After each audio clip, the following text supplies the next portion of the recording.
This satsang is actually a continuation of my previous two long and very elaborate talk on a subject. On 20th October, that is recently, we had done a book launch in Ayodhya, and that was on Diwali night, and I had spoken about the history of Ayodhya prior to when Lord Ram had come, and how that place was already sanctified for today. That means Adi Shankaracharya ji had come there 86 lakhs or some years back. He had done tapasya on Om. Since we are now going to know more about Om, Om Brahmnad. This is the topic I have picked up because this is a continuation of what I had already said. And the rishis keep telling me more about this divine sound. It is a divine symbol for all of us. And on 21st October, that is on the next day after we launched our book, there was a question coming from my audience or my disciple, and his question was that seeing the soul journeys of so many people, he was referring to me, and he asked me that the rishis have had a very exceptional soul journey, and keeping me in mind, he was asking that how come everyone doesn't have a unique soul journey? That was his question. So this was the first time ever someone has asked me a question which needed not only our patience but also our perseverance to know. If someone is having any difficulty, or if you feel that maybe English is causing some strain, you can tell me. I can speak in both languages, so whatever suits you. So I have to keep a continuity because there are new faces here. There are so many people listening to me through live streaming, and they could not come here, obviously. And there will be two more continued sessions which I will take, which are going to be about the books I have written, some portions. Some parts will be unpublished parts, things which I have never said, I mean I have never written, and there will also be additional fresh things or things which I have not shared with anyone. So merely writing books and giving you to read, I realize is not helping unless I go to you personally. That's why I put my next book on hold. And whoever has helped me in proofreading or making these books, I feel it's my moral duty to help them understand the depth of what we have written, because such profound books cannot be just read and kept aside. They have the primitive wisdom. Now, since there are people who have never seen me before or not heard me before, let me tell you what kind of books I am writing. So I'll have to give you a background that if we see the evolution of earth, like we have life stages, we have evolution of earth. The earth is formed, it grows like any other thing, it reaches its peak, then there is decline, then there is deterioration, and then it starts, we can't say destruction, but yes, it is, I mean, it's not God's wish that our earth gets destroyed. Because Paramatma, God made our earth with so much love, so much peace. So all these things we do not know, but the rishis who the world doesn't know, they are the ones who came to India a long time back. They were meditating in the jungles, they did tapasya. We do not know anything about them. So, being a very critical time in human history and Earth's evolution, today we are at a juncture where, where the world is almost falling apart.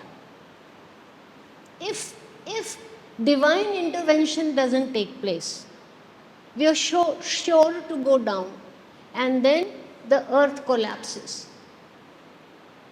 Looking at the geopolitical, socio-religious background,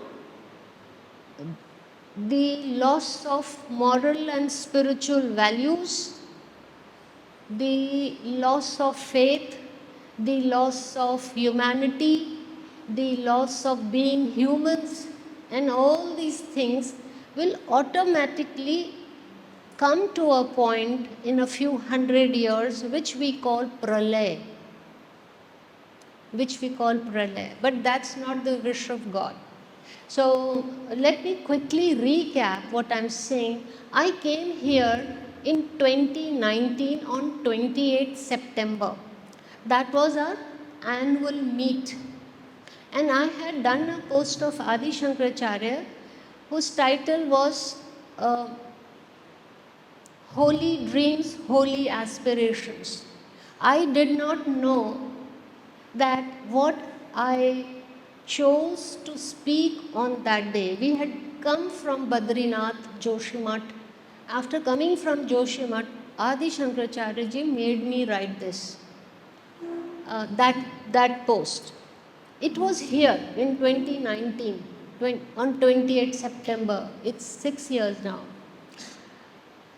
A few days back, Agastya Maharishi tells me that he made me travel so much, the rishis made me travel so much to so many parts of India. I was like a tornado, going 5-6 times in a year. It was after COVID that came, and now I understand what they were doing. He told me recently that we did not tell you that COVID is about to come. So he made me do lot of travel, meditation, writing, as if there is some emergency. Now I'm expanding. He told me, see, the rishis can see what's happening, what's going to happen in future. They can decipher the thoughts of people. They have the power to read our thoughts. They have the power to go back in time, infinity. They can see the future. That's why they have the powers of God given to them, and we call them Trikaldarshi. So Agastya Maharishi tells me recently that, oh, I didn't tell you when I was sitting here, and I'm connecting that moment and today's moment. I've come back with a huge collection of new profound wisdom. He said that he purposely didn't tell me COVID is going to come. And after waiting all my life for so many years, Adi Shankaracharya ji started coming to me after a very long wait.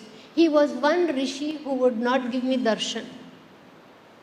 It was in 2020.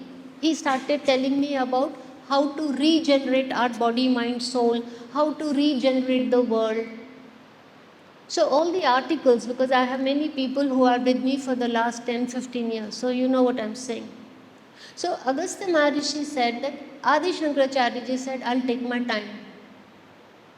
And Agastya ji said that the worst, most impure, most damaging, most destructive thoughts were already collected in your neighboring country.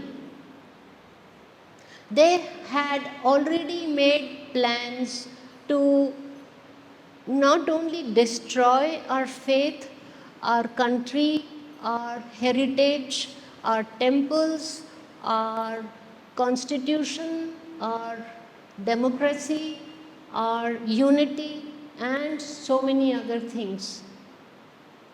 So, when such a thing happens, in fact, since I take the liberty of it, because unless I tell you, you won't understand. When I was writing book 2 of 7, Adi Shankaracharya, when I had visited Kaladi, Padmanabh Temple, Thiruvananthapuram, etc., I came home. I might read those passages. I've come prepared with that. So they asked me one day, I'm talking one of the rishis.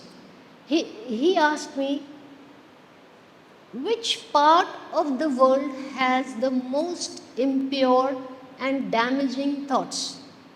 I said, I don't know. So he said, Pakistan. So I said, all right.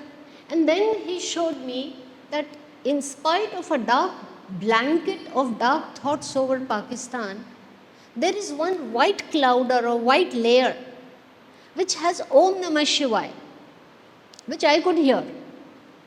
So he asked me, you give me some of your punya, and why don't you recharge this Om Namah Shivaya? Because long time back, the Hindus were doing Om Namah Shivaya jap, and that is being eroded. So why don't you recharge it? I said, I'll recharge, you take my punya. So I'm going back to Agastya Rishi, who did not tell me in 2019, end of December.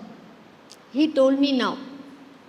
So they didn't want the world to come to an end.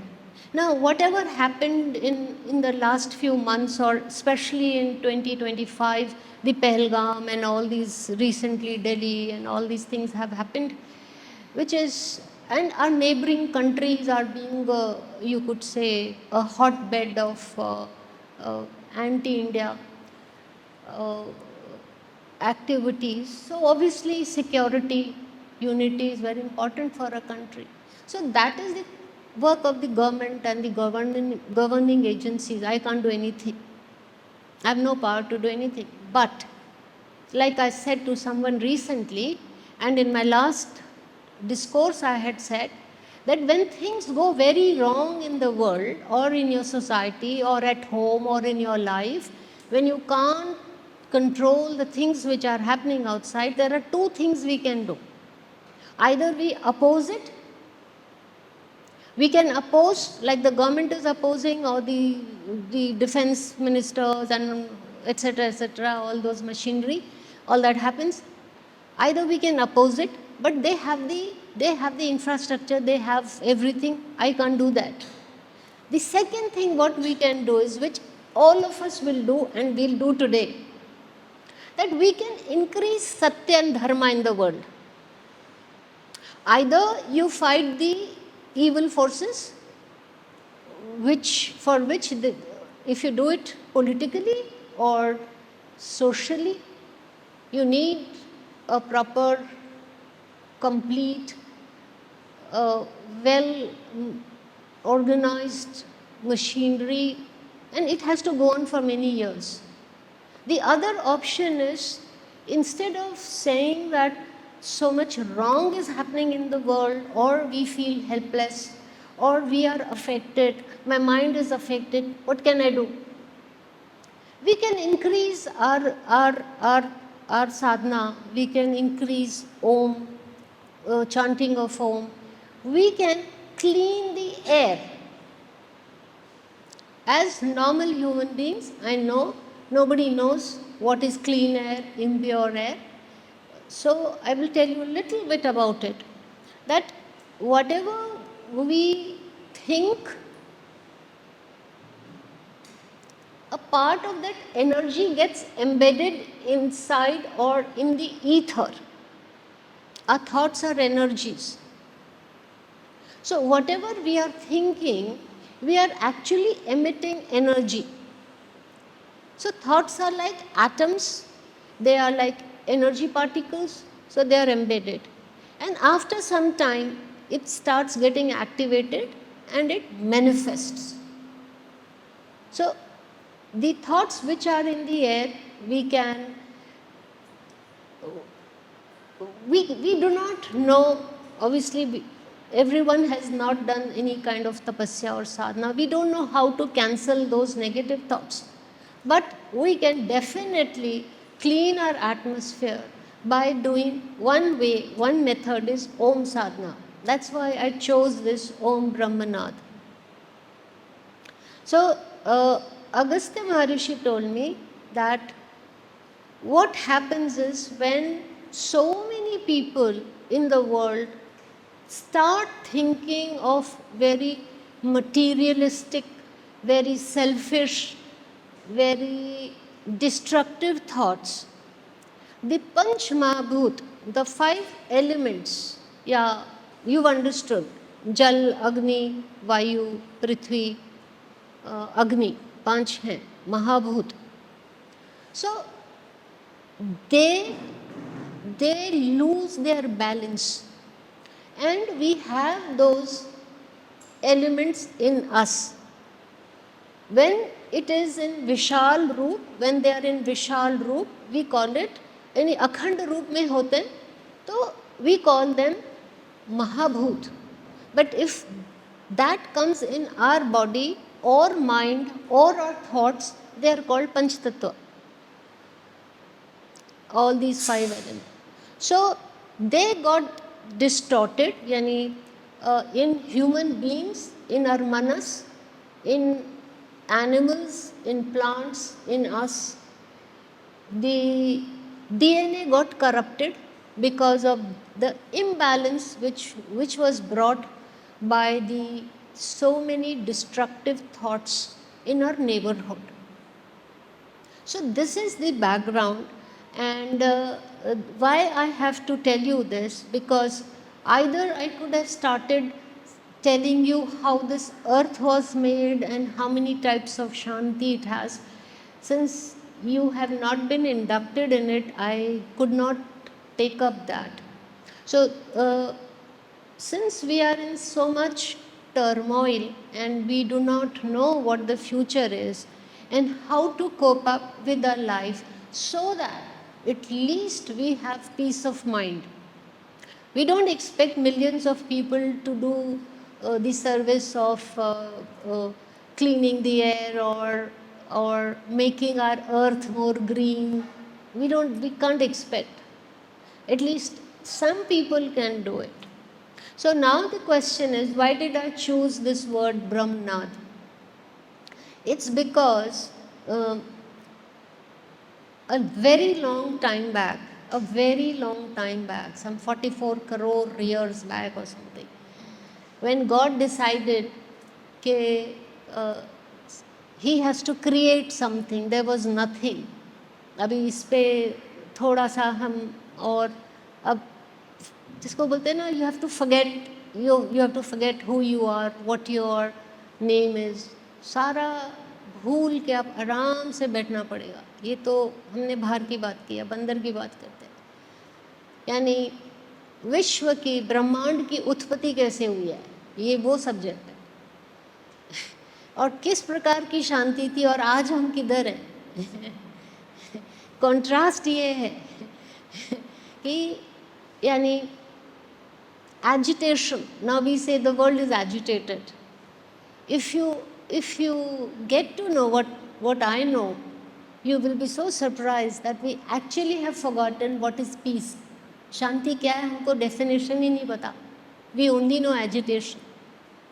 So in short, I can say that when there was nothing, shunya, कुछ भी नहीं था, Ishwar did not even think of creating anything.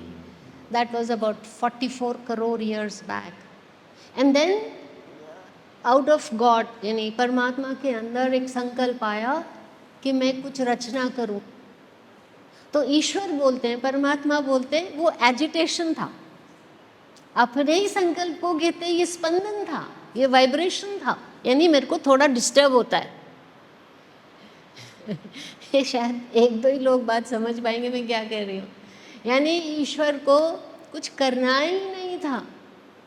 ईश्वर शांति है, ईश्वर निराकार है, परमात्मा ब्रह्म, मैं ब्रह्म की बात कर रही हूँ, अभी तो नाद आगे आएगा, नाद की बात नहीं की है कि ब्रह्म क्या है, ईश्वर क्या है, परमात्मा क्या है, उनके क्या स्वरूप है। हम अपने देवी देवताओं को ईश्वर मानते हैं क्योंकि उनमें ईश्वर की छवि दिखती है। पर जो ब्रह्म है, परमात्मा है, जो ऋषियों ने जाना है, अपने मन को बहुत चुप करके, इतने एकांत में जाके, अपने सारे विचारों को शांत करके, ईश्वर से एक तादात्म्य होके उन्होंने अंदर क्या पाया। हिंदी समझ आ रही है? मैं अभी हिंदी में चली गई, मुझे पता भी नहीं चलता मैं कौन सी भाषा बोल रही हूँ, पर आप समझिए, मुश्किल है तो बोलना। सो ईश्वर ने, यानी परमात्मा ने एक संकल्प किया कि मैं कुछ रचना करूं। बस इस तरह कुछ करोड़ वर्ष बीत गए, कुछ नहीं हुआ। तो जब तक ईश्वर ने संकल्प नहीं लिया था, उसको हम अविरल शांति बोलते हैं, यानी एंडलेस, इनफाइनाइट पीस है। फिर भगवान ने, ईश्वर ने एक संकल्प लिया कि अच्छा चलो कुछ रचना करते हैं, यानी भगवान शून्य में थे, फिर वो शून्य से बाहर आ गए, तो वो अपूर्व शांति है। अभी तो शांति का नाम नहीं है। फिर इस तरह धीरे धीरे फिर भगवान ने, ईश्वर ने सोचा, रचना करने से पहले मैं एक अपना प्रतीक बनाना चाहता हूँ।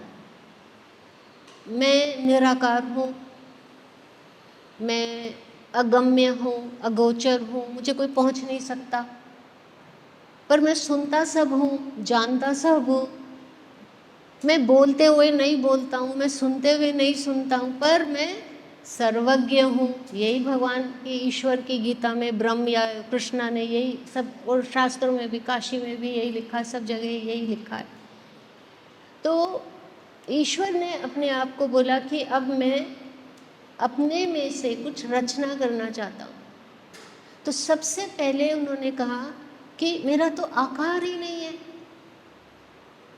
मेरे से आकार को शक्ति मिलेगी तो आकार होगा।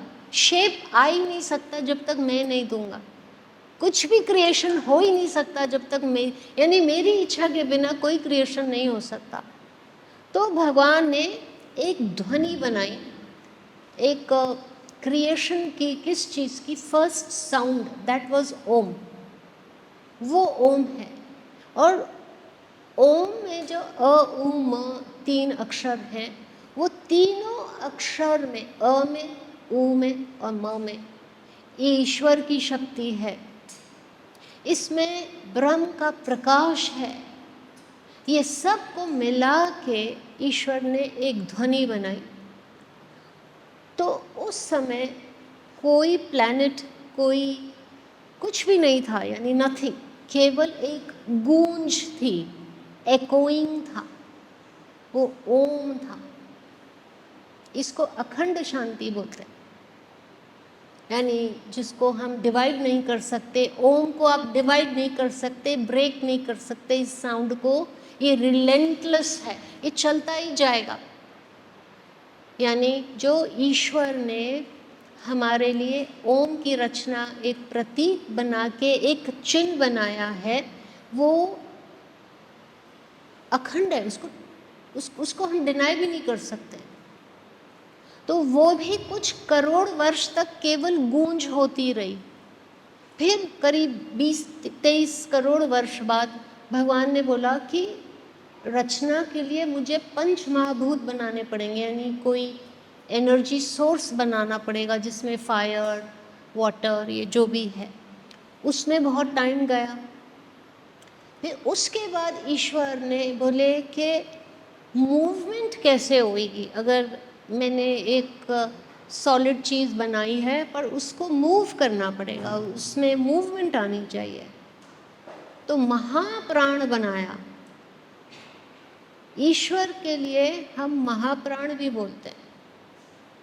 और वो जो महाप्राण ब्रह्मांड में बना है, उसमें करोड़ों वर्ष लगे।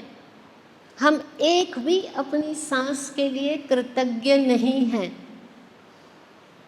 आज के युग की बात सोचें, हम अनेकों जन्म ले रहे हैं, आ रहे हैं, जा रहे हैं, आ रहे हैं, जा रहे हैं। ये मेरी फर्स्ट किताब में बहुत सुंदर लिखा है। I've written about breath। जो ब्रेथ है उसमें ब्रह्म प्रकाश है। जो हम ये सांस ले रहे हैं उसमें ऑफ कोर्स ऑक्सीजन है, पर उसमें ब्रह्म प्रकाश भी है, इसमें ईश्वर का स्वरूप है। तो वो महाप्राण से भगवान ने प्राण बनाया और हमारे लिए सारी ये रचनाएं की। महाप्राण बना, फिर ये बना। अब रचना की बात आती है, क्योंकि उसके बाद आपको पता लगेगा कि एवोल्यूशन ऑफ अर्थ में आज हम किधर हैं। तो हमको ओम को वापस क्यों रिवाइव करना है? क्योंकि ऋषियों की जो पद्धति या एक पाथ था, रास्ता था, वो ज्योति मार्ग था, जो आज धरती पे 3.5 लाख वर्ष बाद रिवाइव हुआ है। ये खो गया था। तो 89,000 यानी करीब 90 वर्ष पहले इसमें से एक पोर्शन यानी ज्योति मार्ग में से निकाल के सनातन धर्म बनाया फॉर हाउस होल्डर्स। क्योंकि ज्योति मार्ग ऋषियों का मार्ग था, वो कठिन है, सबसे नहीं होगा। सो आज हमारा टाइम ऐसा है, ज्योति मार्ग तो लुप्त हो चुका है, वापस ईश्वर ने चाहा तो ये थोड़े ही लोगों को पता है। पर सनातन धर्म का भी पावर कम हो चुका है, क्योंकि दूषित हवा, दूषित लोग, दूषित विचार, हिंसा, स्वार्थ, लालच, उसके ऊपर एक जो बहुत बड़ी दुर्घटना हो गई है वो बाद में मैं बताऊंगी, क्योंकि अभी हम बहुत शांति में थे। अभी तक जो मेरी बात चल रही थी वहाँ पे हमारा जन्म ही नहीं हुआ था। हम सिर्फ सृष्टि की उत्पत्ति की बात कर रहे थे कि ईश्वर ने कितने टाइम से, कितने प्यार से ये पृथ्वी बनाई है। फिर आई बात, अभी जैसे वो सवाल था एक बच्चे का कि उसका कहने का मतलब ये था कि अम्मा आपकी सोल जर्नी इतनी यूनिक कैसे हो गई, क्या कारण है, ये पूछा था उसने कि आप इतने यूनिक कैसे हो, इतने कम टाइम में अपने ऐसे कैसे हो गया। तो मैंने ये समझाया था कि मैं जिस मोमेंट में फर्स्ट टाइम बनी भी नहीं थी, बनने वाली थी, यानी मुझे शरीर भी नहीं मिला था, केवल मैं तैयार हो गई थी कि अभी तुम्हारे लिए शरीर बनेगा, तुम जाना, तुम अब पृथ्वी में जाओ। तो उस समय मैंने बहुत बड़ा एक संकल्प, यानी भगवान ने मुझे चेतना दी। उस चेतना से मैंने कहा, यानी जागृति थी। तो इससे पहले कि मुझे भौतिक शरीर मिलता, मैंने ईश्वर से प्रार्थना की कि हे प्रभु, मैं आपसे कभी भी अलग ना हूँ। हालांकि मैं जा रही हूँ, यानी मैं माया में जा रही हूँ, मैं संसार में जा रही हूँ, आप मुझे भौतिक शरीर दोगे, पर मुझे आपको कभी नहीं भूलना। तो ये मेरी फर्स्ट मेमोरी है, यानी हमारा जो मन बना उसके अंदर जो मेरी फर्स्ट मेमोरी है वो ये है। इसका विपरीत, इसका उल्टा होता है। जैसे ही हम भगवान हमें तैयार करते हैं, जैसे हम सब ने पहली बार जब इच्छा की कि हम ईश्वर को निराकार से साकार रूप में देखें, विश्व देखें, ये सब रचना ईश्वर की है, तो मैं उसको देखना चाहता हूँ। तो भगवान ने, अगर ईश्वर ने हमको आज्ञा दी है, तब हमको जीवन मिला है। ये हमारा फर्स्ट बर्थ था, यानी पहले हम मांगते, इच्छा करते, पर ईश्वर की हाँ नहीं है तो हमारा जन्म हो ही नहीं सकता। तो ईश्वर ने जब हमें परमिशन दे दी है कि तुमको अगर साकार रूप लेना है, तो सबसे पहले जब ईश्वर ने हाँ की कि तुम ले सकते हो, जीवन ले लो मेरे से। सबसे पहले ओम ओम ओम की ध्वनि उन्होंने हमारे यानी एक्सेप्टेंस, हमारी कंसेंट, भगवान की कंसेंट, फिर सबसे पहले ईश्वर ने हमारे अंदर एक ओम की ध्वनि डाली। ये है ओम, इतना डीप है हमारे अंदर। तो ये नाद है, ये एक साउंड है जो विश्व में गूंज रहा है, हमारे मन में है। और इसके बाद हमारा मन बनना शुरू हुआ और इस तरह करके धीरे धीरे ये धरती बनी। और अब समस्या ये है जो मैंने कहा कि अभी हम इतने खराब टाइम में क्यों हैं, कैसे हैं। तो इसका ऋषियों ने एक बहुत अच्छी बात बताई मुझे कि एक तो याद रखो कि भारत एक आध्यात्मिक शक्ति है। इस पे मैंने 2 घंटे बोला था अयोध्या में, 1.5 घंटे बोला होगा, that Bharat is not a religious country, it is a spiritual country. ये रिलीजन नहीं है। हमारा अस्तित्व, हमारे संस्कार, हमारी सभ्यता, हमारा विवेक, हमारा विजडम जो इंडिया में है, भारत में है, वो सबसे पुरातन है, वो ऋषियों की वजह से। तो ये एक हमारा एक डार्क पीरियड है एक इंडिया में या भारत में, जो एक्लिप्स की तरह एक काला ग्रहण लगा हुआ है। और इसको समझने के लिए हमें थोड़ा, जो मुझे आदि शंकराचार्य जी, मार्कंडे जी ने बात बताई कि ईश्वर ने पहले ही धरती बनाने से पहले ही सोच लिया था कि मैं एक ऐसा स्थान अपनी पृथ्वी पे बनाऊंगा जहाँ पे आध्यात्मिक शक्ति हो, क्योंकि आध्यात्मिक शक्ति के बिना मनुष्य बहुत स्वार्थी है, विनाशकारी है। ये प्रॉब्लम है, सेल्फिश होता है वो, अपने स्वार्थ के लिए बहुत बहुत नुकसान करता है वो। क्योंकि इच्छा जो है, भौतिक इच्छा, वो वासना बनती है, फिर उसको पूर्ति के लिए वो कुछ भी कर सकता है। सो पहले तो ईश्वर का, परमात्मा का ही संकल्प था कि विश्व में एक कोई ऐसा जगह, कोई ऐसा स्थान होगा जहाँ पे मैं सबसे पहले एक चुनूँगा या डिसाइड करना है या होगा ऐसा जिसमें आध्यात्मिक शक्ति हो। तो ये, जैसे मैंने कहा, thoughts float in the air, thoughts can manifest, thought materialize, thought impact us, thoughts are infectious. आप जो सोचोगे सामने वाला भी सोचने लगता है। And thoughts can never be destroyed, they will materialize even if it takes crores of years.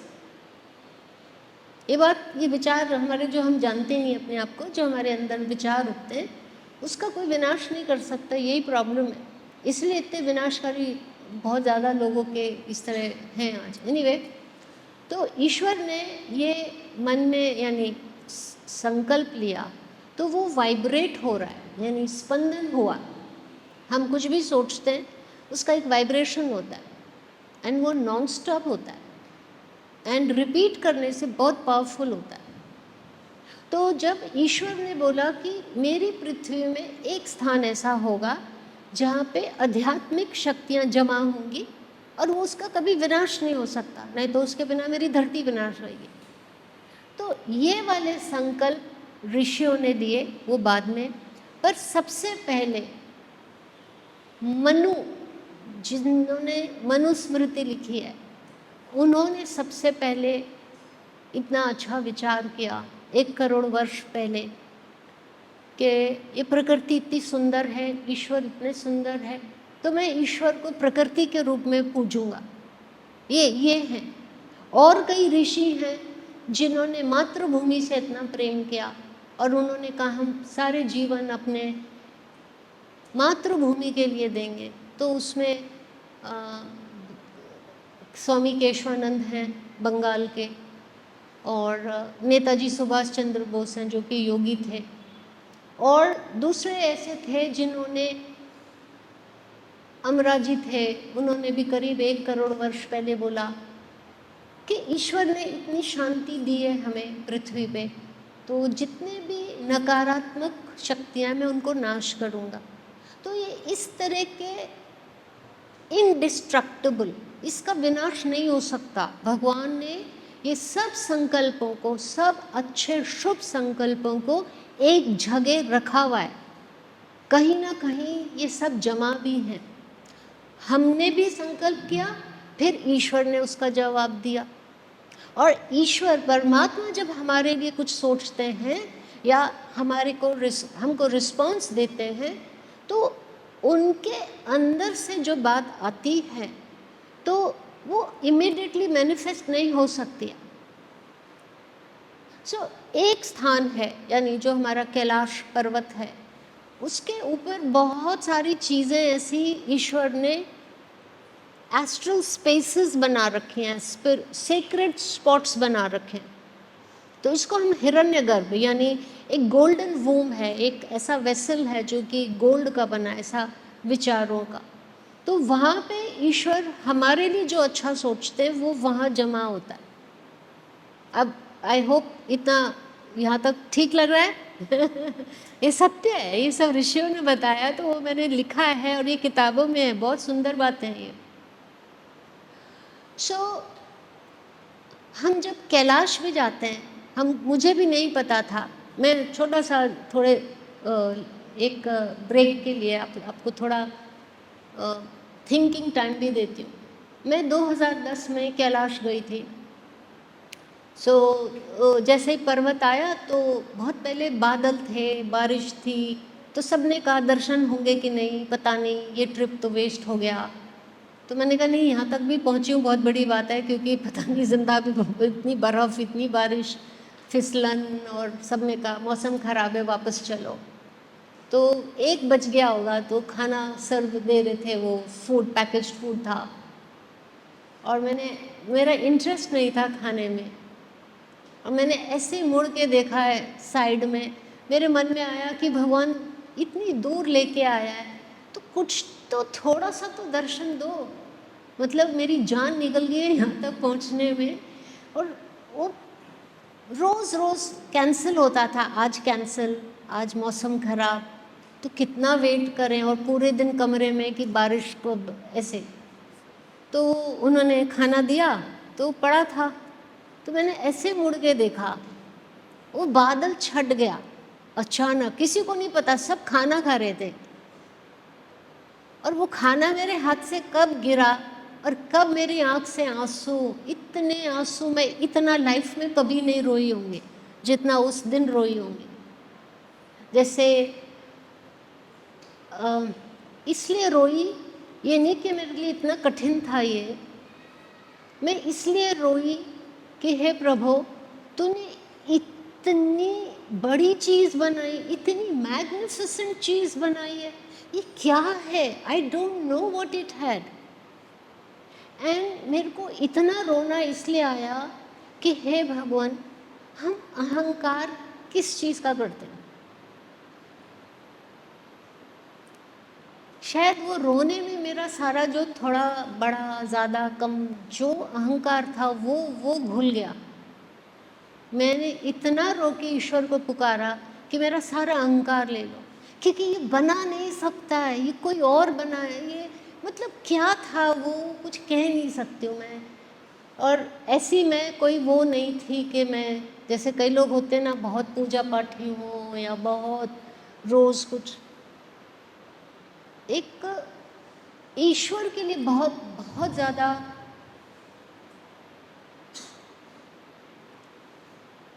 Reverence is the only word I can think, कि हम हैं क्या।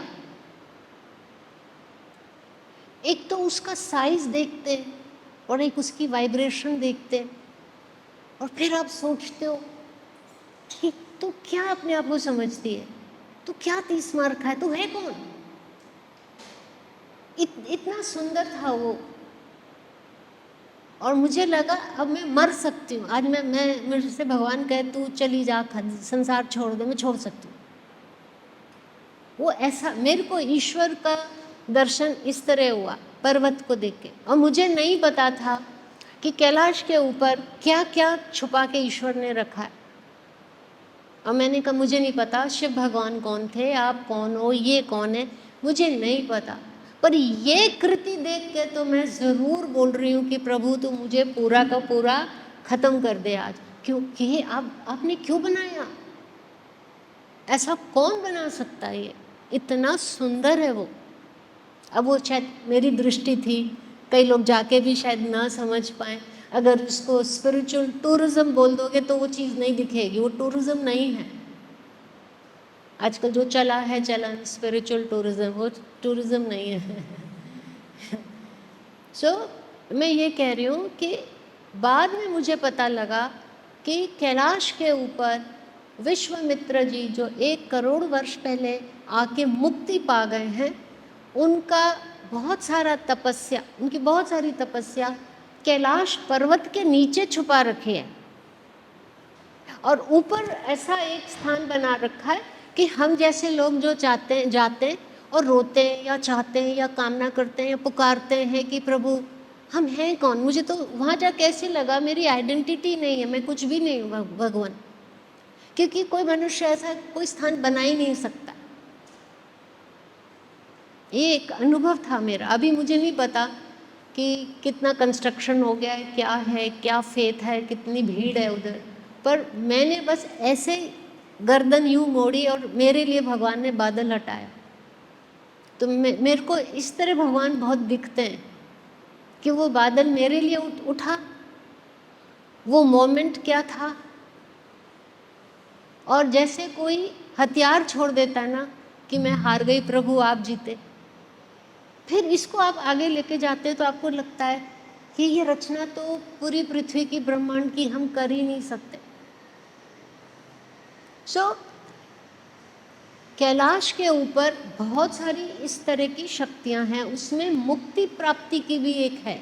यानी हम जो भी मन में अपने, जैसे मैं मुक्त होना चाहती थी कि ईश्वर मुझे नहीं पता मेरे अंदर कहाँ क्या अहंकार पड़ा है, पर ये तू ले ले, आज मैं यहाँ तक आ गई हूँ, सब कुछ ना कुछ मांगते हैं, मुझे तो कुछ नहीं चाहिए,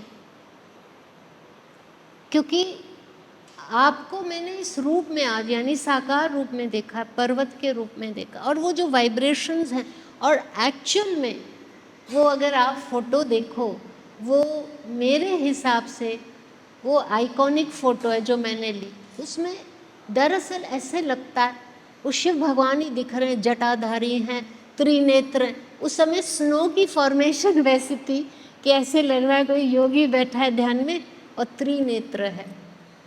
एनीवे, मैं ये कह रही हूँ कि अभी जो हमारा टाइम है, यानी जो हमें ऋषि बताते हैं कि कोई भी स्थान हमारी आध्यात्मिक कंट्री यानी स्पिरिचुअल कंट्री या आध्यात्मिक देश है, उसमें ओम का गुंजन सबसे ज़्यादा है।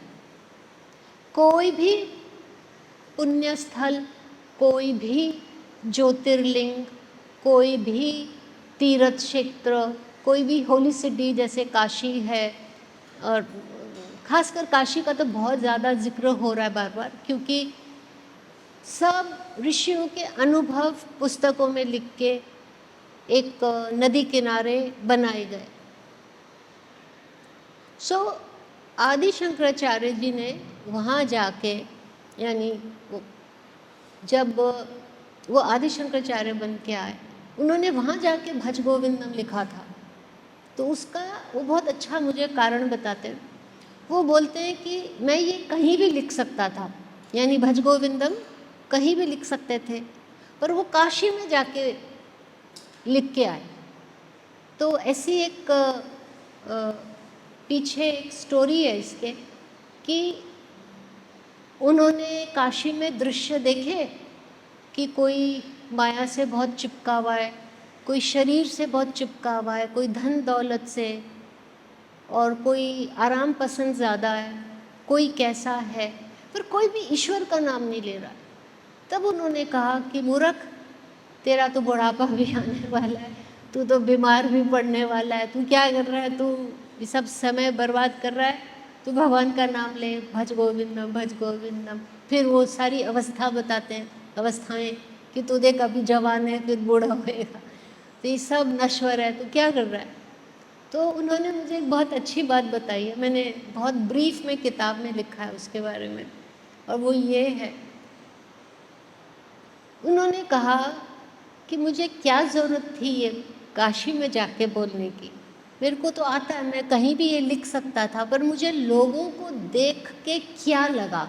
जैसे मैंने कहा कि कैलाश को देख के मुझे, जिसको कहते हैं छाती फट गई, ऐसा लगा कोई डैम फट गया है, इतना रोई हूँ मैं। तो वो कहीं भी नहीं हुआ, सिर्फ एक कैलाश में हुआ। इतने तीर्थ किए मैंने, इतने मंदिर, इतने स्थान शायद ही किसी ह्यूमन बीइंग ने किए होंगे, पर वो पता नहीं क्या था। तो आदि शंकराचार्य जी से कि जब मैं लास्ट टाइम आया था तो मुझे तो पता था कि ये मुगल और ये लोग तो सब दिमाग में प्लानिंग करके बैठे हैं, ये नाम रूप कुछ और था, कुछ और थे किसी और देश में, पर कोई बाबर बनने वाला था, तो कोई औरंगज़ेब बनने वाला था, तो कोई फलाना ढिमका, और ये आके हमारे भारत को ख़त्म करने वाले। उससे पहले उन्होंने देखा, क्योंकि उनको याद था कि वे कई बार काशी में पहले जन्म ले चुके और बहुत सारे शास्त्र लिख के गए, उनके पिछले जन्म वहाँ थे। तो एक उनको ये पता था कि अभी मुग़ल इन्वेजन होने वाला है, मैं दोबारा नहीं आऊँगा, उन्होंने स्ट्रेट कहा था, I am not coming back again.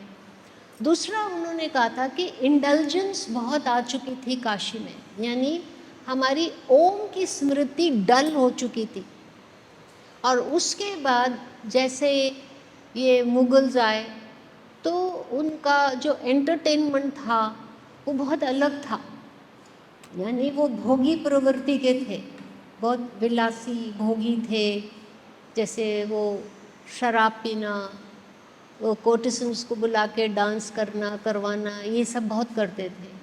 तो वो बाद में महाराजाओं में भी आया। तो उन्होंने बहुत अच्छी बात बोली कि जब तुम भोगी भोग प्रवृत्ति के हो जाते हो, तुम्हारी ओम की स्मृति खत्म हो जाएगी, डल हो जाएगी। और ये भारत की ओम की स्मृति अगर डल हो गई और डल हो गई और ख़त्म हो गई, तो तुमको नहीं मालूम तुम्हारी सिविलाइजेशन ख़त्म हो जाएगी। ये आदि शंकराचार्य जी ने कहा, कितनी बड़ी बात बोली है। तो जो ओम काशी में था, यानी गुंजन जो हवा में थी वो बहुत घट गई। फिर ये काशी से माइग्रेशन वेस्टवर्ड्स बहुत हुआ, तो वो वेस्टवर्ड्स गए तो वो हड़प्पन सिविलाइजेशन हुआ, इंडस वैली सिविलाइजेशन हुआ।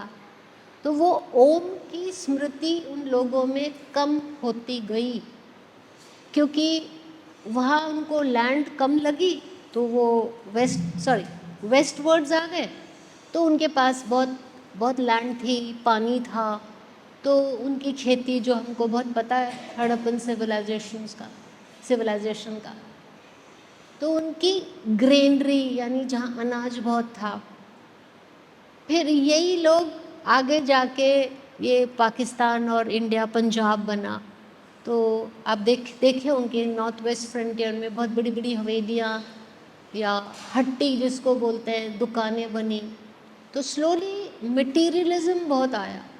फिर यही लोग आगे, या यही जनरेशन, और in search of better pastures you could say, they went towards Arabia and Egypt, and then the conquest of the world started.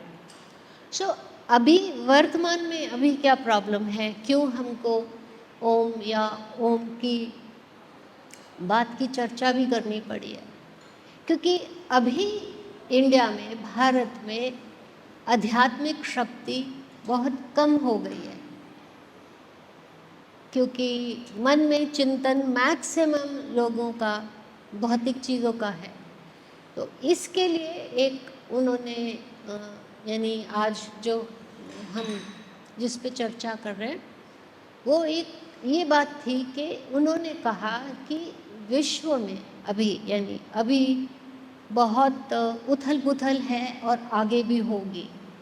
क्योंकि ईश्वर को मंजूर नहीं है कि इतना डिस्ट्रक्शन हो, यानी वर्ल्ड में इतना वॉर्स हो रही हैं या होंगी, या इंडिया को यानी भारत को विशेष स्थान प्राप्त है, इसमें कोई शंका नहीं है। क्योंकि हमारे पूर्वज यानी जो ऋषि या हमारे जो पहले के जो पूर्वज थे, उनके बहुत सारे अच्छे पुण्य अभी हैं, यानी हमको वो बचाते हैं। But that is not enough, वो इनफ नहीं है। इसके आगे हमको जाना है। क्योंकि अगर दुनिया में ज़्यादा भोगी लोग हैं और ज़्यादा जिसको बोलते हैं वासनाग्रस्त, इच्छाओं से ग्रस्त, या कई लोगों के मन में है ना, चाहे विश्व का संहार हो जाए मुझे कोई फ़र्क नहीं पड़ता, मैं ही कर दूंगा। तो वो कौन लोग होते हैं? कौन ऐसा सोच सकता है? ये मैं नहीं बोल रही हूँ, ये आदि शंकराचार्य जी ने मुझे बताया कि बहुत देर तक तुम्हारी इच्छाएं जब पूरी नहीं होती और तुम उसको फुलफिल करते हो तो वो वासना बन जाती है, और वासना इतनी डेंस हो जाती है कि आपकी ओम की स्मृति नाश हो जाती है and you become evil. So you start destroying. तो ऋषियों का कंसर्न क्या है कि एनवायरनमेंट तुम लोग सब खत्म कर रहे हो, यानी विनाश करोगे तो प्रकृति विनाश होएगी। और अगर ईश्वर का और ऋषियों का इंटरवेंशन नहीं होगा तो प्रलय पक्की है। यानी मैं आपको कह रही थी 2019 में जब मैं इधर कांदीवली में आई थी तो अगस्त्य महर्षि ने मुझे तब नहीं बताया था कि कोविड आ रहा है, पर पंच महाभूत या हमारे अंदर पंच तत्व करप्ट हो चुके थे।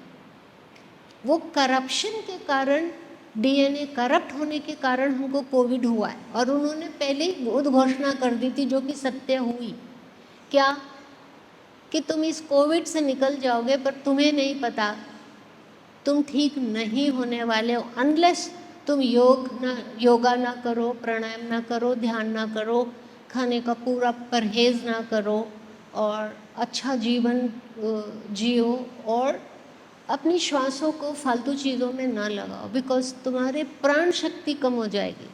और उन्होंने तब कहा था कि तुम में से बहुत सारे लोग हार्ट अटैक से मरोगे। वो सब सत्य हो गया कि जवान बच्चों को जाते देखोगे तुम, वो सब सत्य हुआ है, कोविड के बाद हुआ है। क्योंकि हार्ट में रिजर्व में प्राण ही नहीं है और हम लोग पांचों इंद्रियों को फुल क्या बोलते हैं, फुल टॉस क्या बोलते हैं उसको, फुल थ्रॉटल, कि पार्टी भी कर लें, खा भी लें, ये भी कर लें, नॉन स्टॉप बात भी कर लें और कभी चुप ना रहें, कभी क्वाइट ना हो, कभी मेडिटेशन तो बहुत दूर की बात है, और बहुत सारा डिज़ायर्स कर लें, बहुत तेज़ रफ्तार की लाइफ जिए, तो बोले उससे हार्ट तुम्हारा जाएगा। और बहुतों के जिम में चले गए, स्ट्रेंज डेथ जिम में हो गई, कैसे हो गई? सो जब हम ये देख नहीं पाते कि उन्होंने, अगस्त्य जी की भविष्यवाणी है क्योंकि उनकी एक्सपर्टीज सबसे अलग है। इन दिनों में मैं हर रोज़ मतलब हर बार ये रिपीट करती हूँ क्योंकि मैं चाहती हूँ दुनिया उनको जाने, परिचित हो।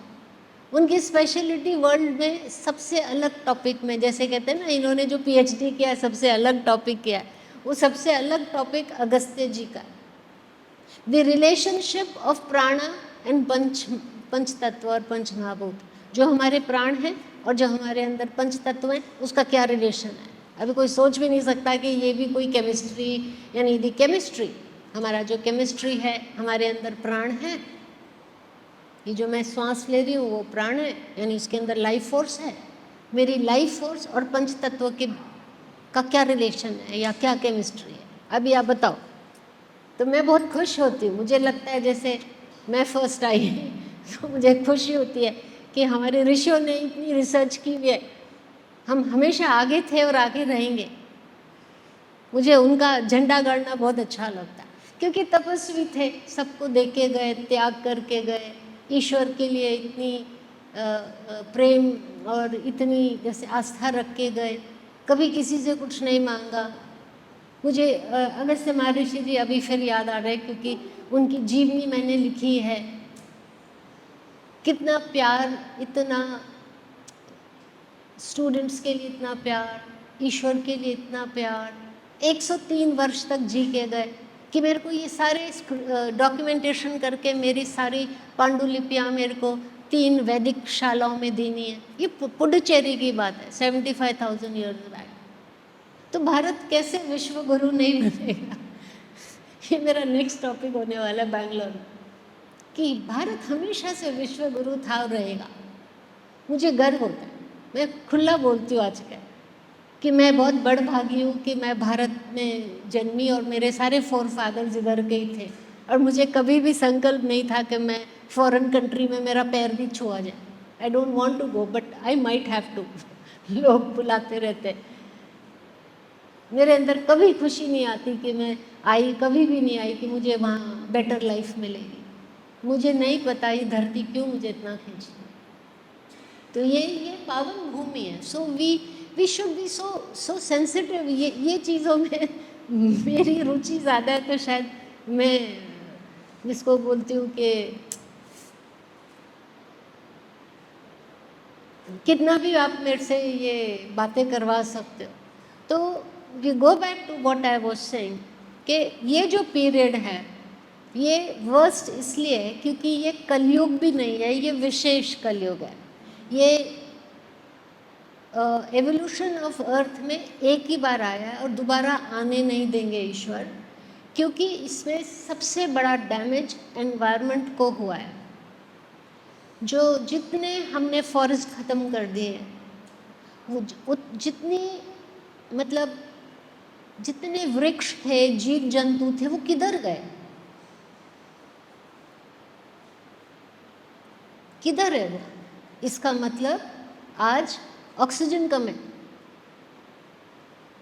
और उसके बाद हमने डेवलपमेंट इतना कर लिया या प्रोग्रेस कर ली, तो हम अब सुख के भोगी बन गए, वस्तुओं के भोगी बन गए। वी ऑलवेज वांट टू, जिसको बोलते हैं ना, इंजॉय, या पोजेशंस रखनी है, या एक्सटेंशन ऑफ आवर वेल्थ, या extension of power, extension of name.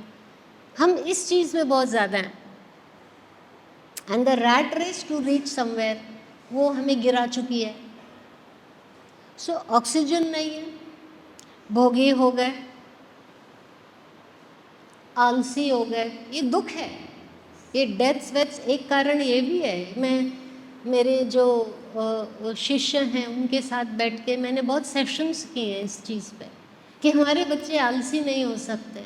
मुझे अभी भी तेज़ गुस्सा आ जाएगा अगर मुझे कोई आलसी बच्चा या जिसको बस ऐसे बैठ के आराम करना है, मेरे को उसका पोस्चर इरिटेट कर देगा, मैं चिल्ला दूँगी तो बैठा कैसे, क्यों ऐसा बैठा, अभी मैं ऐसे बैठूँगी? आलसी लोग मेरे काम के नहीं है, मैं खुला बोलती हूँ। तमस से भरा आदमी मेरा क्या काम का? मुझे जितने बजे, जिस समय, जो भी टाइम होता है, मेरे सब इनविजिबल गुरुज हैं। मेरा कोई गुरु फिजिकल फॉर्म में नहीं है। मैं सबको गुरु मानती हूँ जिससे भी सीखी हूँ मैं। ऋषि मेरे पिता भी हैं, सब कुछ है। उन्होंने ही मुझे ढूंढा, मैं उनको जानती नहीं। उन्होंने मुझे हर जन्म में फॉलो किया है।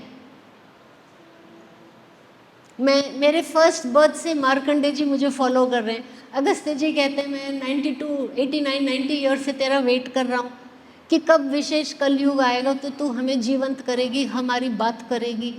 तेरा हर जन्म इतना इम्पोर्टेंट रहा है, तेरी हमने सारी ट्रैजेक्टरी देखी है। और मैं इतना नहीं जाऊं पीछे तो मैं ये कह सकती हूँ कि इस जन्म में अभी जितनी भी मैंने साधना की है वो इस दिन, आज के दिन के लिए ये वो दिन आज है। ये तो आपको कोई बता नहीं सकता कि भारत का इतिहास क्या था, अतीत क्या था, भविष्य क्या है, क्योंकि ऐसे सब वर्ड हैं पर किसी को सोल्यूशन भी तो नहीं पता कि करना क्या आगे। करेक्ट। सो तमस आज सबके दो प्रकार के तमस हैं। अगर जिसको खुद को और अपने आगे आने वाली पीढ़ी को कुछ बनाना है तो अभी बनाना शुरू करो। ज़्यादा खाने की ज़रूरत नहीं है, ज़्यादा बोलने की ज़रूरत नहीं है, ज़्यादा रिच फूड खाने की ज़रूरत नहीं है। हमारे पास पैसा है, सब कुछ है, पर ज़्यादा रिच फूड खाने की ज़रूरत नहीं है। हाई कैलोरी इनटेक की ज़रूरत नहीं है। दूसरे देशों के फल फ्रूट खाने की क्या ज़रूरत है? भारत में सब कुछ है। तुम्हारा डीएनए उनका डीएनए अलग है भाई। टर्की का एप्पल खाना क्यों है? कश्मीर में होता है, हिमाचल में होता है। तुम वाइब्रेशन वहाँ का क्यों लाओगे? जो तुम्हारे ही कंट्री के अगेंस्ट जो वॉर करने के लिए तैयार बैठा है, तुमको ऑपरेशन सिंदूर करना पड़ा। मैं तो बहुत ध्यान से सोचती हूँ आजकल। मैं लोकल फ्रूट खाती हूँ, मैं पूरा बोल के आती हूँ कि डबल रेट का तू मुझे फ्रूट दे रहा है और वो कंट्री मेरे कंट्री के अगेंस्ट बंदूकें खड़ी कर रहा है और हमको जान से मार रहा है, तो वो कंट्री का फ्रूट मैं नहीं खाऊंगी। दुनिया का मैं नहीं खाती हूँ। वो एक एप्पल नहीं खाएंगे तो कुछ और खाएंगे ना, एक एप्पल ही थोड़ी सब कुछ है। तो I believe in vibrations, I believe in thoughts travelling and I believe in good intentions, क्योंकि I do not have a physical form of a guru. मेरे गुरु कोई भी जिंदा नहीं है, पर मेरे को इतना सारा ज्ञान दिया जो मैं दुनिया को बांटती हूँ और मैं उनके बारे में इतना डॉक्यूमेंटेशन कर चुकी हूँ।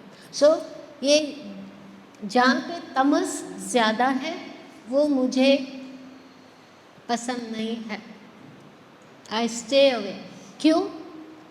आदि शंकराचार्य जी ने जब विवेक चूड़ामणि लिखी और गुफा में लिखी, व्यास गुफा में लिखी जहाँ महाभारत लिखा था, 3-3.5 वर्ष लगे उनको लिखने में, फिर उसकी रिवीजन की तो करीब 4-5 साल लगे उनको, जो हम विवेक चूड़ामणि उनका ज्वेल इन द क्राउन बोलते हैं, विवेक चूड़ामणि। सो उसके बाद वो 29 दिन एक पहाड़ पे, एक ताल में, एक लेक में चले गए, खाना नहीं खाया, दुनिया से दूर। ये 1600 वर्ष पहले की बात है। और मौन किया, केवल प्राणायाम पे जिए। और किसके लिए गए? अब आदि शंकराचार्य जी की तपस्या में कोई कमी नहीं है, तो वो क्यों गए? कि जो मैंने विवेक चूड़ामणि सेकेंड टाइम लिखी है, उन्होंने 2 लिखी थी, एक गुफा में लिखी थी, केवल एनग्रेविंग्स थी वो, फिर सेकेंड टाइम स्क्रिप्चर यानी प्रॉपर वर्ड्स में लिखी, भोजपत्र पे लिखी। 1 लाख के वर्ष, 1 लाख डिफरेंस में दो बार उन्होंने एक ही पर इजी वर्जन हमारे लिए दिया। तो भी वो सदोपंत लेक में जाके बैठे 29 दिन। उस समय तो कोई था भी नहीं, कौन सी भीड़ थी। तो उन्होंने 29 दिन इसलिए उपवास किया, मौन किया, शरीर को कष्ट दिया और ईश्वर से प्रार्थना की कि जो मैंने ये किताब लिखी है विवेक चूड़ामणि, वो सारा का सारा मेरे मन में आ जाए और दुनिया का कोई भी गंदा संकल्प मेरे मन में ना आए। तो मैं ये पक्का करने के लिए 29 दिन उपवास कर रहा। तो वो लोग इतना बचते हैं और हम लोग तो कहीं भी किसी के साथ दोस्ती कर ली, खा लिया, सो गए, चले गए, लिव इन हो गया और पता नहीं क्या क्या कर रहे हैं हम लोग। सत्यानाश दिमाग का। अपने मन को इतना थोड़ी हम लोग छोड़ सकते, इतनी आज़ादी मन को कि कुछ भी कर सकते हैं? बिल्कुल नहीं कर सकता। जिसको करना है करे। मैं अपनी बात बता रही कि जो मेरे पास आता है मैं उसको बोलती हूँ, मर्यादा करनी है, प्रत्याहार करना है, थोड़ा बहुत सबको इतना तो अलाउड है, एंजॉय तो हम करते हैं, हम थोड़ी कोई छोड़ के भागे दुनिया से। तो ये जो सब है वो बहुत ज़रूरी है कि आज के युग में ये हमारी प्रॉब्लम्स हैं कि ऑक्सीजन नहीं है, संगति अच्छी नहीं है, टाइम ऐसा है कि जिसमें कन्फ्यूजन होएगा, जिसमें डिसेप्शन होगा। कल मेरे ध्यान में, यानी मैं ध्यान करती हूँ, कई बार सहज होता है, उसमें मुझे केशवानंद जी ने दर्शन दिए। तो वो एक बंगाल में बहुत बार योगी होके आए हैं और उन्होंने सारे जीवन अपने हिमालय में ही बिताए मोस्टली, और ब्रह्मचारी रहे और क्रिया प्राणायाम इनके मास्टरी है। और वो पहले ही द फर्स्ट ह्यूमन बीइंग जिसको भगवान ने प्राणायाम दिया था इन वृंदावन, जहाँ जिनका आश्रम है, जहाँ हम जाएंगे। और उनको अपने देश से बहुत ज़्यादा प्यार है, वो देश के लिए प्राण देते हैं, उन्होंने अपने प्राण दिए। 18th सेंचुरी में 1770 के आसपास ये सन्यासी रिबेलियन हुआ था, तो उन्होंने इंग्लिश लोगों के, यानी English governance as well as the nawab of Bengal, उसके अगेंस्ट फाइट किया है कि वी वांट सॉवरेनिटी, ये हम सेल्फ रूल करेंगे, फॉरेन रूल हटाओ। तो उनको जान से मार दिया था और उस समय उनके जो मेन शिष्य थे वो प्रत्युष थे, यानी नेताजी सुभाष चंद्र बोस थे, उन दोनों को मारा था उन्होंने। तो वो first freedom struggle of India है, 1857 नहीं है। जो हमारी हिस्ट्री में डिस्टॉर्शन है वो उन्होंने मुझे करेक्ट करके बताया कि 1857 तो सेकेंड टाइम म्यूटनी हो गई, करेक्ट। तो उनको बहुत दुख होता है कि मेरे बंगाल का हाल क्या किया है, क्योंकि उनका फर्स्ट बर्थ वैसे तो वृंदावन में हुआ था, प्राणायाम उनको वहाँ मिला था, और मुर्शिदाबाद में उनका कई बार जन्म हुआ, यानी आज मुर्शिदाबाद है, उस समय वो धनबाद था जो बाद में मुर्शिदाबाद बना। तो कल मैं ध्यान कर रही थी और मैं मन में सोच रही थी कि मैंने कुछ माइंड मैप बना लिया है कि जो लोग आ रहे हैं मैं ये बोलूँगी तो सबको समझ आ जाएगा। मैंने ये सोचा है, ऐसे प्रेजेंटेशन बोलते हैं ना, मैंने अपनी तैयारी कर ली तो मैंने दिखाया आपको कि ये ठीक है ना। तो केशवानंद जी बोले नहीं, पूरा नहीं है, और बोलो। सो मैंने कहा नहीं, मैं बोलूँगी कि भारत आध्यात्मिक शक्ति है। तो बोले ओम की साधना दो। मैंने कहा ठीक है। तो उन्होंने मुझे एक नया ध्यान और प्राणायाम दिया है, और उन्होंने मुझे पहले भी बहुत प्राणायाम दिए हैं और मैंने इनको भी दिए। सो उन्होंने एक ऐसी बात बताई जो मतलब आई अवॉइड, मैं पॉलिटिकल कमेंट्स नहीं देना चाहती हूँ, बट अभी वो मेरे लिए पॉलिटिकल नहीं रहे, वो हमारी लाइफ को टच कर रहे हैं या हमारे भारत को दूषित करते हैं या मेरे मनस पटल पे दुख देते।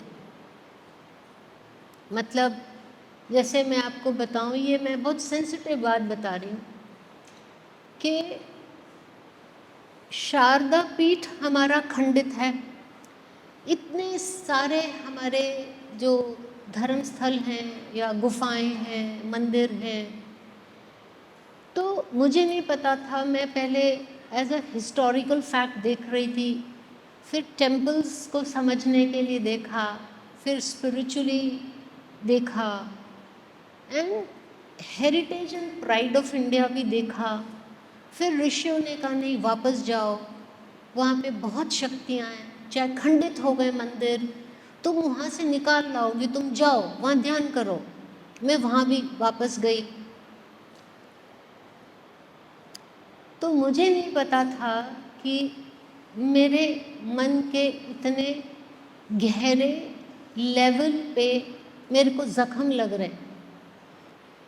क्योंकि मैं कश्मीर गई, हम मार्तंड मंदिर गए, तो विश्वास नहीं हुआ मुझे कि मनुष्य इतना क्रूर हो सकता है। जिस तरह उन्होंने हमारे मंदिरों का हाल बनाया है, जिसमें उनको कुछ वर्ष लग गए होंगे। मैं बहुत बार फिलॉसफिकल भी होती हूँ कि किसको क्या मिला, लास्ट में तो सब मर गए। एंड तो सबका ही सेम है, तुम भी नहीं, हम भी नहीं। अब इससे मुझे वो याद आया कि मुझे एक्चुअली ये सीरीज़, यानी मैं एक सीरीज़ बना रही हूँ आदि शंकराचार्य जी की, जिसमें और ऋषिज़ के बारे में भी है, एक थीम है। तो पहले तो सिर्फ आदि शंकराचार्य जी ने बताए, फिर अब और ऋषिज़ उसको एक्सपैंड करके बताते हैं, पर थीम एक है। मैंने सोचा था कि ये सारी सातों किताब मैं बना लूँगी, फिर मैं लोगों को बताऊँगी कि मैंने किताब लिखी है, फिर मैं थोड़ा लोगों को और कह सकती हूँ कि अच्छा मेरी किताबों के बारे में मैं बताना चाहती हूँ, आप आइए, या मैं लाइब्रेरीज़ में दूँगी। मैंने सोचा एक बार मैं एक ही फुल पावर से ये किताब लिख दूँ। मुझे किसी को बताने की भी इच्छा नहीं थी। पर जब मैंने पहलगाम का सीन देखा, जिस तरह लोग मारे गए, मुझे नहीं पता मुझे क्या हुआ उस समय। जैसे कोई उठा के फेंकता है ना, ऐसे ये जाओ, ये नहीं करना मुझे। यानी एक कैलाश को देख के लगा कि हे भगवान, मेरा सारा अहंकार ख़त्म कर दो, मुझे कुछ नहीं चाहिए। जैसे घुटने टिक गए मेरे। मुझे पहलगाम जो अभी हुआ है, 22 अप्रैल को हुआ, और मैंने कुछ सोचा नहीं था कि मैं ऐसा कुछ सोचूंगी। ऐसा मैंने कभी, मुझे ऐसा भी नहीं बहुत लगता रहा है कि ये तो मेरे ही भाई हैं, ये मेरे हिंदू भाई हैं, ये क्रिश्चियंस हैं। ऐसा मेरे को कभी भी नहीं लगा है, क्योंकि मैं हमेशा बहुत मिक्स क्राउड में रही हूँ। ऐसा नहीं है कि मैं अपनी कम्युनिटी में रही। मुझे नहीं पता उस दिन क्या हुआ। मैंने कहा मैं किताब लिखूंगी नहीं, मैं नेक्स्ट किताब नहीं लिखूंगी। अब मैं सबको जाके बताऊंगी मेरा भारत कितना अच्छा है, और तुम मारते क्यों। बस मेरी एक ही शिकायत है, तुम मारते क्यों। तुमको कोई चीज़ चाहिए ले लो, पर तुम मारते क्यों। उसमें मैंने एक सीरीज़ ऑफ 5 पोस्ट्स लिखे हैं जो मुझे आदि शंकराचार्य जी ने लिखाया, और एक मातृभूमि यानी जो हमारी भारत माता हैं, उन्होंने मुझे एक चीज़ लिखाई जिसमें वो मुझे दर्शाता है। उन्होंने मेरा पास्ट बताया। मैं ये इसलिए बता रही हूँ कि ये केशवानंद जी को बहुत पसंद है, और उनकी याद में आज मैंने बंगाली साड़ी पहनी है, जो मैंने सोची थी मैं वृंदावन में पहनूंगी। उन्होंने कहा नहीं, तुम आज ढाका में जो कभी हमारा मसलिन था, जो लोगों ने हमें लूटा है, हमारे मसलिन के बहाने आए। वो बहुत कुछ बताते हैं, वो उनके लिए अलग नहीं है, पॉलिटिक्स अलग नहीं है, इट्स वन वर्ल्ड। तो उसमें मैंने यही यानी जिसने आके इतने भोले लोगों को जो घूमने गए थे मार दिया, तो आदि शंकराचार्य जी ने लिखाया मुझसे, when you die nobody will cry. यानी जिसने ये गोली चलाई है उसका कोई अस्तित्व नहीं है। वो आया, वो मर भी जाएगा तो भी तेरे लिए कौन रोएगा। फिर एक उन्होंने मेरे पे लिखवाई, when you die the whole world will cry. तो मैं तो फेमस नहीं हूँ, मुझे तो कोई जानता भी नहीं, मैंने तो कोई नाम भी नहीं कमाया, तो मेरे लिए कौन रोएगा। क्यों रोएंगे मेरे लिए। इतने लोग मरते हैं रोज़, इतने पैदा हो रहे हैं, इतने मर रहे हैं, मेरे लिए विरक्ति बहुत है, मैं अंदर से बहुत वैरागी हूँ। तो मैं सोची मेरे लिए कौन रोएगा, क्यों रोएंगे। तो हमारी जो देवी है, यानी जो हमारी धरती माता, उन्होंने मेरे से बात की, उन्होंने मेरी एक स्मृति जगाई कि कुछ वर्ष पहले तूने ये कहा था, तू वो कर। और वो क्या था, उन्होंने दिखाया कि एक तेरा अनुभव है जीवन का, कि मतलब तुझे ये टर्निंग पॉइंट क्यों लगता है। पहलगाम मुझे नहीं पता क्यों मेरा टर्निंग पॉइंट है। हमारा सबकॉन्शियस माइंड इतना एक्टिव होता है, हमें नहीं पता मैं ये क्यों कर रही हूँ, मैं ये क्यों कर रही हूँ। मैंने ऐसे कहा, अब तो तू देख कि मैं कितनी भगवान की तारीफ़ करती हूँ, या मैं कितना ऋषियों को इस संसार में उतारती हूँ, या मैं अपने भारत के बारे में, मेरा हमेशा पॉजिटिव एटीट्यूड रखा है। कोई मेरे को तंग करेगा, मारेगा, वो कुछ तंग मतलब हर्ट करेगा, तो मैं कभी, I never fight, I just use that energy in constructive manner. चुप हो जाओ, फिर कुछ और करेंगे। तो मुझे धरती माँ ने याद दिलाया, ये तेरी स्मृति है, तूने पहलगाम देख के तेरे को मालूम नहीं तू कहाँ चली गई है, कि तूने तो ये युद्ध देखा हुआ है, इतना सारा खून था, इतने लोग मरे थे, और तूने रो रो के ईश्वर से, या जैसे कहते हैं ना, दुख किया कि हमने ये युद्ध क्यों किया। जिसने किया, जिसके लिए किया, वो सब मर गए। इतनी लाशें देख के मैंने यही कहा कि हमने ये युद्ध क्यों किया। जिसको भूमि चाहिए थी वो ही मर गया है। कितनी स्ट्रेंज बात है ये। उस समय मैंने फिर भगवान से, ईश्वर से प्रार्थना की कि जिसने ये इतनी हत्याएं की तो उसको माफ़ कर दे, क्योंकि वो इतना अज्ञानी है, उसको पता ही नहीं है उसने क्या किया, उसने इतनी हत्याएं की है। और ये खून जो इतना धरती के अंदर चला गया है, उसकी भरपाई कैसे होगी। धरती माता हमें माफ़ कैसे करेगी। जो हम मेरे को ये जो मेरे, I call them my children, ये मेरे शिष्य हैं, ये मेरे बच्चे हैं। मैं इनको बहुत बार बताती हूँ, मैं रिपीट करती हूँ ये लाइन, कि मुझे बस, जो भी लोग हैं, मुझे एक ही शिकायत है कि तुम मारते क्यों, वाई डू यू किल। क्योंकि मेरा पास्ट मुझे बार बार याद दिलाता है कि जब भी हम भूमि के लिए, इनके लिए युद्ध करें, लास्ट में हम सब मर जाते हैं, वो सब कुछ इधर ही रह जाता है। और एक और चीज़ थी इस बात में कि थोड़े दिन पहले, ये 8 दिन भी नहीं हुए होंगे, मैंने बहुत सुंदर देवी देखी, और उनके हृदय में मैंने एक तीर देखा और खून बह रहा था। तो मैं समझ गई वो धरती माता है। तो उन्होंने मेरे से प्रार्थना की, मेरे से, मैं कौन हूँ कि तू मेरी बात कर, तू मेरी, मुझे तीर लगा हुआ है, मेरा तीर निकाल, आई एम ब्लीडिंग, मेरा तीर निकाल। क्यों? क्योंकि जो इंडिया के बॉर्डर्स हैं, खासकर बांग्लादेश, बंगाल, लोगों के लिए बांग्लादेश है, हमारे लिए एक वर्ल्ड है, एक ही कंट्री है, सब कुछ हमारा। कहते हैं ना, हम एक ही तो थे, तुमने जितनी दूरियां की वो तुमने की, हमने तो नहीं की। तो उन्होंने कहा कि इतने लोगों की हत्याएं हो रही हैं, खून तो मेरी छाती पे गिर रहा है ना, यानी हम इतना ब्लड आज पृथ्वी में डाल रहे हैं, तो वो किसके लिए। तो केशवानंद जी, मैं इसके ऊपर ख़त्म करूँगी क्योंकि इससे ज़्यादा गंभीर होना नहीं चाहिए। केशवानंद जी ने मुझे बोला कि तुम एक चीज़ तो इनको सिखा के आओ। मैंने कहा हाँ जी, क्या।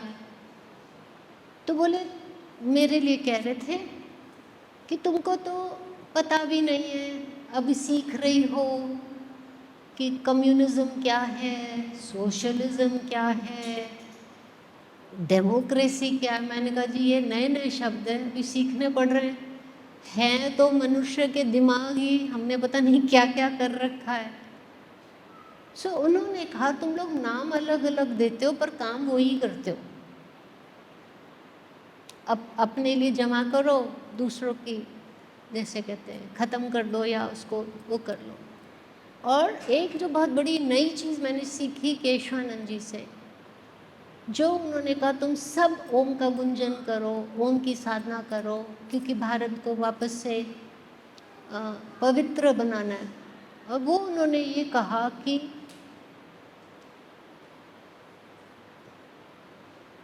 1600 ईयर्स 1600 वर्ष से भारत के ऊपर एक काली चादर है। मैंने कहा ये तो आप बोल चुके हो कि हमारे गंदे से विचार हैं, हमने जमा कर दिए, या जो लोग भारत को लूटने आए उन्होंने कर दिए। नो, एक नई बात ये बताई, जैसे मैंने कहा मुझे तो पता नहीं है, आप लोग ही सिखा रहे हैं। स्कूल टेक्स्ट बुक्स में पढ़ा था, पॉलिटिक्स में इंटरेस्ट नहीं था, अब आप सिखा रहे हो। कम्युनिज्म नहीं पता, तुझे सोशलिज्म नहीं पता। सडनली मेरे को बोल रहे हैं कल, ऊपर देख क्या है ऊपर। मैंने कहा कुछ काला कालक है, it's like the ash of a volcano. बोले नो, ये एक बहुत बड़ी हिप्नोटिज्म की चादर है, हिप्नोटिज्म। मैंने कहा जी ये नया चैप्टर शुरू।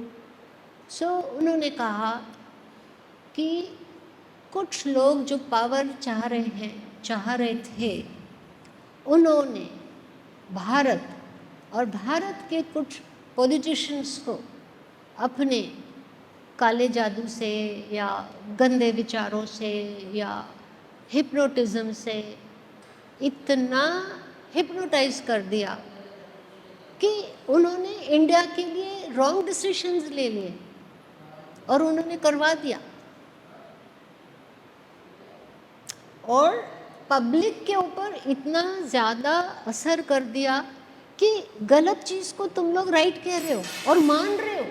That is hypnotism, mass hypnotism है कि तुम लोग अपने ही धर्म को अच्छा नहीं बोल रहे हो, सनातन धर्म की तुम्हारी वैल्यू नहीं रही है।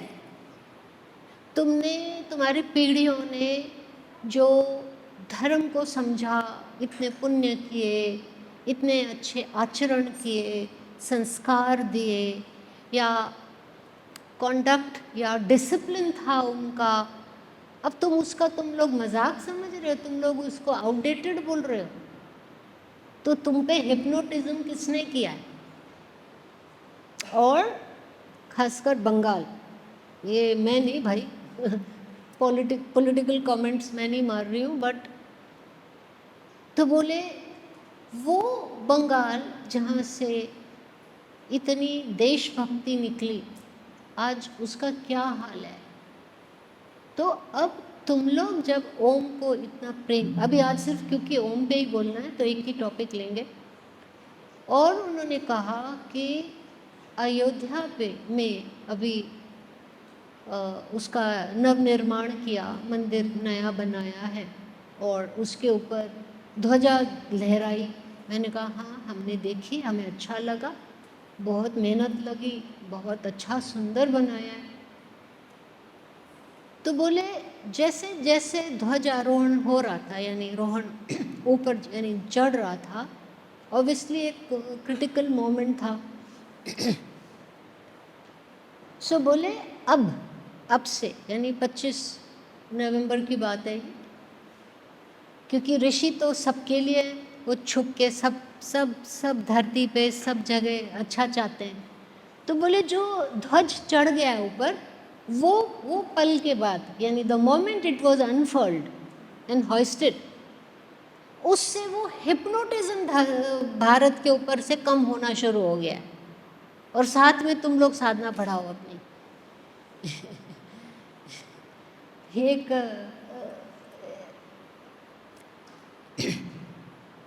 तो इसके लिए उन्होंने एक जो साधना दी है वो ये है कि हम सब करते हैं ये, आप भी कर सकते हैं।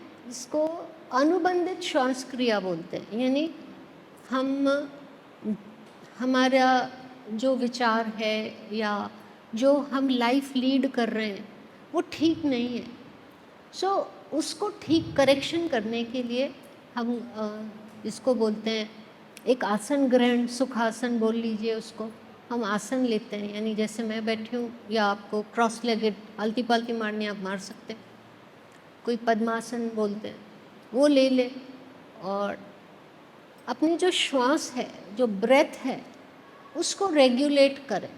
तो रेगुलेट करने के लिए आप इसको पहले काउंटिंग करेंगे, यानी 10 इनहेलेशन, 10 काउंट्स ऑफ इनहेलेशन है तो एक्सहेलेशन भी 10 काउंट होएगा। किसी का 20, 25, 30, 32 भी होता है। यानी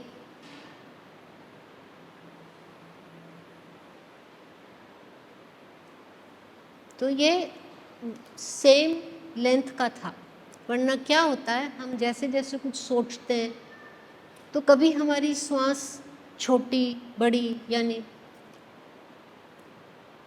अगर हम यानी व्हेन वी वर बॉर्न, जब हम पहले जन्म लिए फर्स्ट, जब हम ब्रीदिंग करते हैं तो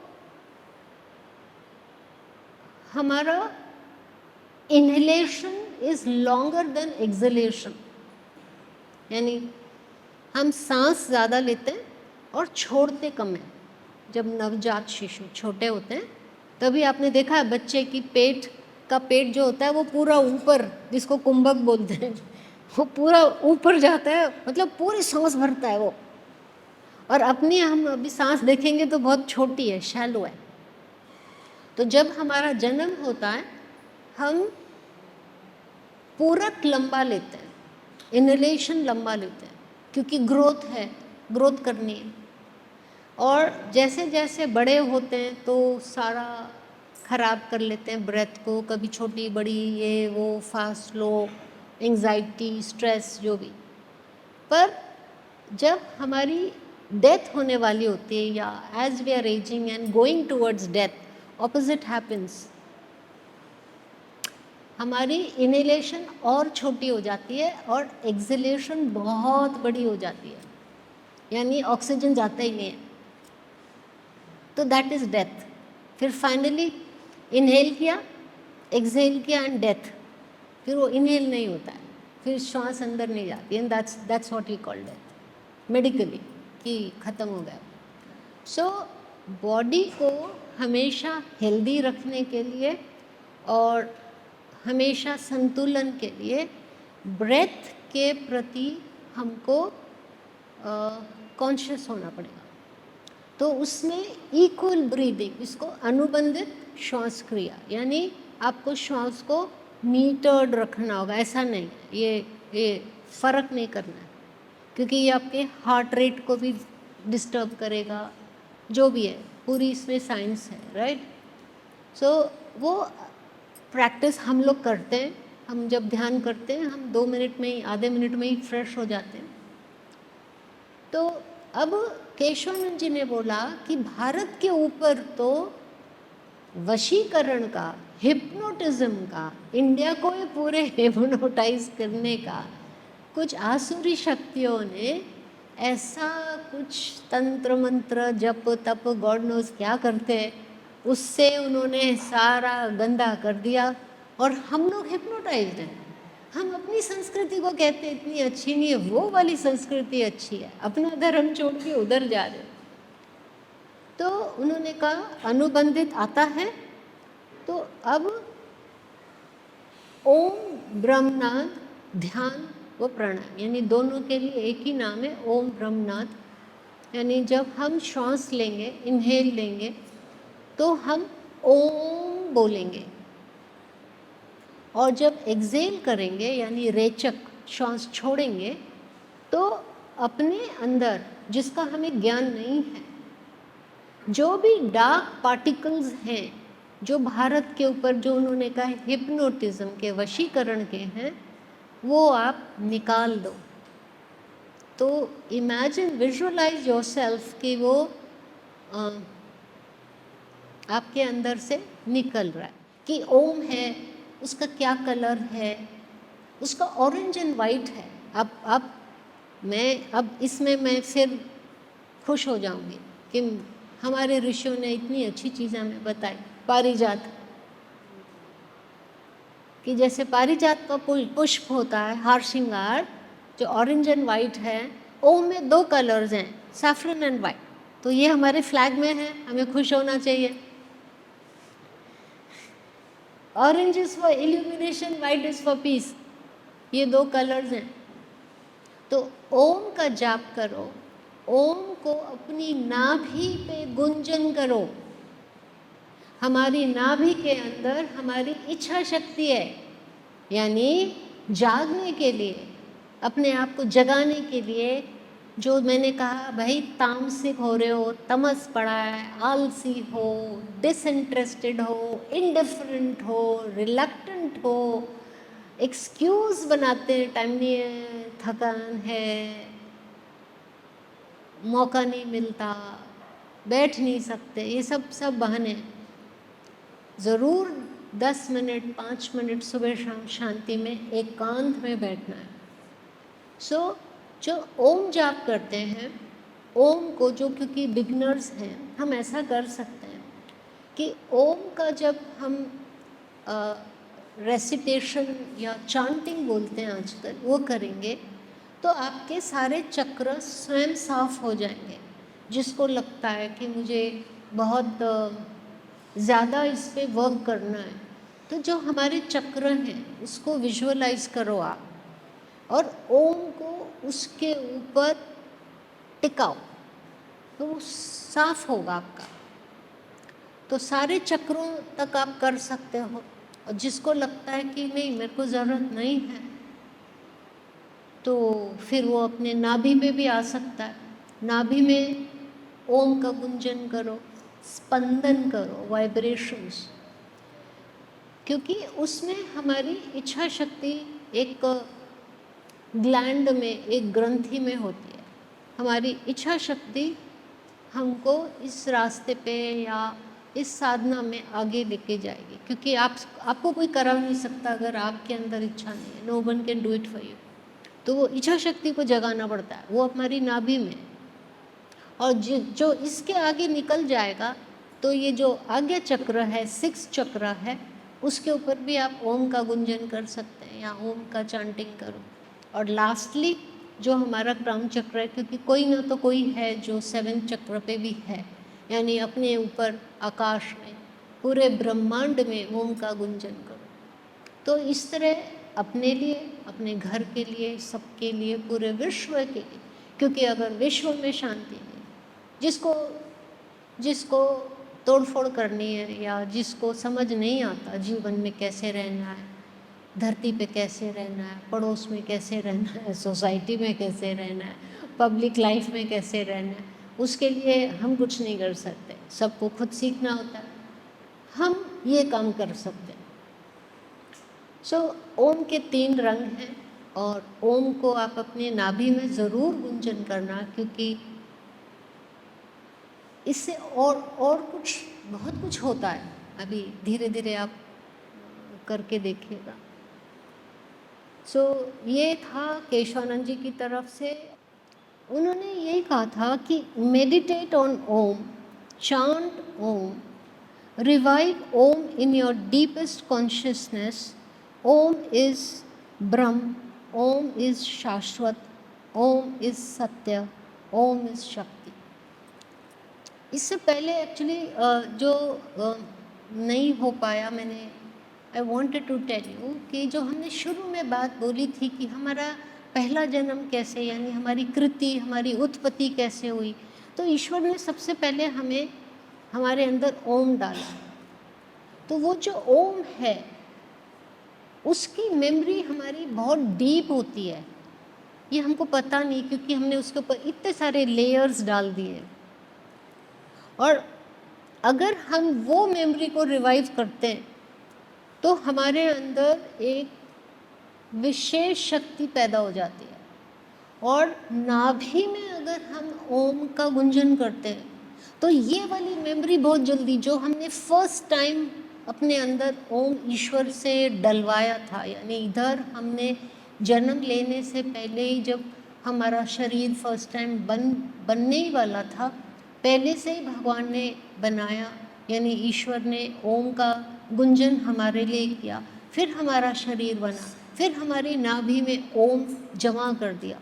अगर हम अपनी नाभि में रेगुलरली इसका स्पंदन करते हैं तो बहुत प्रिमिटिव मेमोरीज हमारी डिविनिटी की जागती है। ये कह रहे हो, जो हमारे अंदर ओरिजिनली डिवाइन थे हम, वो वाली मेमोरी को वो कह रहे हैं आप जागृत करो। So meditate on Om, chant Om, revive Om in your deepest consciousness. Om is Brahma, Om is शाश्वत, ओम इज सत्य, ओम इज शक्ति। अब ये क्योंकि बुलेट पॉइंट्स में मैंने जल्दी जल्दी लिखा है, पर ये इनका कहना था कि जो आसुरिक शक्तियाँ हैं, जो डार्क एनर्जीज हैं, they will break down and disintegrate completely.